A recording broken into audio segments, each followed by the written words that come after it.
Hi viewers, எல்லோரும் எப்படி இருக்கிறீங்க? Welcome back to my channel கீஃபா விளாக்ஸ். நம்ம இன்றைக்கி என்ன பார்க்க போகிறோன்னா ஈஃபா சிக்கன். இதை எப்படி செய்யலாம்னு சொல்லிட்டு பார்க்கலாமா? அதுக்கு 1 கிலோ சிக்கன் இந்த மாதிரி பீஸாக எடுத்துக்கோங்க. நல்லா க்ளீன் பண்ணி அங்கங்கே கட் கொடுத்துக்கோங்க. இப்போ இதுக்கு தேவையான மசாலா நம்ம சேர்த்துக்கலாம். இதுக்கு 1 table spoon red chilli powder, 1 table spoon தனியாத்தூள், 1/4 டீஸ்பூன் மஞ்சள் தூள், 1/2 டீஸ்பூன் பெப்பர் தூள், 1/2 டீஸ்பூன் கரம் மசாலா, இதோட 1 tablespoon ginger garlic paste, இதுக்கு தேவையான உப்பையும் சேர்த்துக்கோங்க. இதோட 2 டேபிள் ஸ்பூன் தயிர், அதையும் இதோட சேர்த்துக்கோங்க. 1/2 லெமன் ஜூஸ், அதையும் இதோட சேர்த்து நல்லா மிக்ஸ் பண்ணி இதை ஓவர் நைட் நம்ம மேரினேட் பண்ணி வைக்கணும். இப்போ நம்ம இதுக்கு தேவையான மயோ சீஸ் அதை ரெடி பண்ணிக்கலாம்.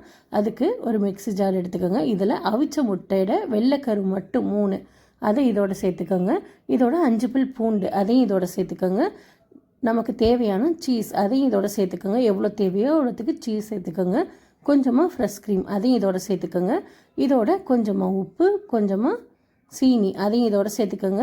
1 டேபிள் ஸ்பூன் ஆயில் அதையும் சேர்த்துக்கோங்க. சேர்த்து நல்லா மிக்சியில் நல்லா இந்த மாதிரி நல்லா அடித்து எடுத்துக்கோங்க. இப்போ மயோ சீஸும் ரெடி ஆகிடுச்சு. இப்போ நம்ம ஃப்ரை பண்ணி எடுக்கலாம். ஸ்டவ் ஆன் பண்ணி கடாய் வச்சு கடாய் ஹீட் ஆனோன்னா இதுக்கு தேவையான ஆயிலை சேர்த்துக்கோங்க. சேர்த்து ஆயில் நல்லா ஹீட் ஆன பிறகு நம்ம மேரினேட் பண்ணி வச்சுருந்த சிக்கனை இதில் ஃப்ரை பண்ணி எடுக்கணும். மீடியம் ஃப்ளேமில் வச்சு ஃப்ரை பண்ணுங்கள்.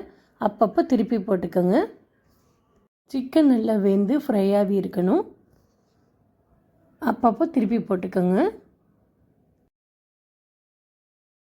ஹை ஃப்ளேமில் வச்சு ஃப்ரை பண்ணாதீங்க, கருகிரும்.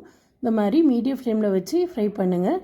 அப்போ தான் உள்ளே நல்லா சிக்கன் வெந்து வரும். இந்த மாதிரி நல்லா வெந்து வரணும். இப்போ நம்ம ரெடி பண்ணி வச்சுருந்த மயோ சீஸ் அதை இதுக்கு மேலே அப்ளை பண்ணுங்கள்.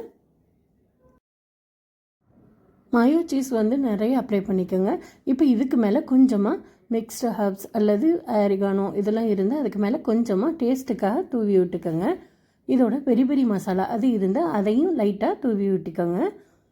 இப்போ இந்த ஆயிலை கொஞ்சமாக லைட்டாக மேலே தொளிச்சிட்டு லிட்டு போட்டு மூடி ஒரு 10 மினிட்ஸ் குக் பண்ணுங்கள். லோ ஃப்ளேமில் வச்சு குக் பண்ணுங்கள். நல்லா சீஸியாக நல்லா டேஸ்டான ஈஃபா சிக்கன் ரெடி ஆகிடுச்சு. இதை கட்டாயம் ட்ரை பண்ணுங்கள். ட்ரை பண்ணி பார்த்துட்டு எப்படி வந்துச்சுன்னு கீழே கமெண்ட் பண்ணுங்கள். பிடிச்சிருந்தா லைக் பண்ணுங்கள், ஷேர் பண்ணுங்கள். இந்த மாதிரி வீடியோக்கு என்னோட சேனலை நீங்கள் மறக்காமல் சப்ஸ்கிரைப் பண்ணிக்கோங்க.